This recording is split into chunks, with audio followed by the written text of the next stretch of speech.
Commençons par le stress. Une simple définition, le stress apparaît lors de l'évaluation de notre capacité à faire face à une situation. Donc, on prend une situation donnée, avec son challenge, avec ses contraintes. Si on arrive à y faire face à ce moment-là, super, aucun problème, tout va bien. Si on n'y arrive pas, le stress naît. D'accord. Donc on résume ça sur cette formule. S'il est contraint, donc on va dire le challenge, hein, la difficulté d'une tâche, d'une situation, d'un événement, si les contraintes débordent, dépassent nos ressources internes, et évidemment avec la confiance en soi, donc telles qu'on les évalue, hein, c'est pas forcément factuel, mais telles qu'on les évalue, à ce moment-là, on va générer du stress. D'accord.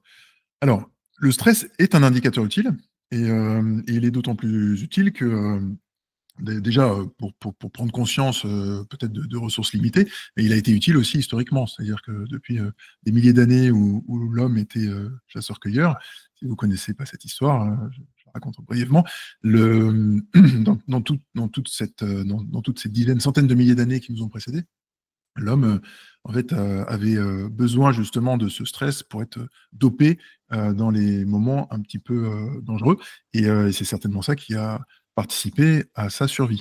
Donc, d'un point de vue d'évolution, je pense que très utile d'avoir du stress. Et toutes les hormones générées et liées au stress, malgré tout, aujourd'hui, on n'est plus à chasser le bison une fois par mois pour avoir de quoi manger. On a un stress qui est, je pense, beaucoup moins grave, c'est-à-dire on n'est pas dans de la survie, mais on a aussi un stress qui est beaucoup plus présent et beaucoup plus durable et beaucoup plus continu, insidieux, voilà. Un peu une sorte de bruit de fond, de stress avec des pics, mais on a toujours une atmosphère un petit peu stressée.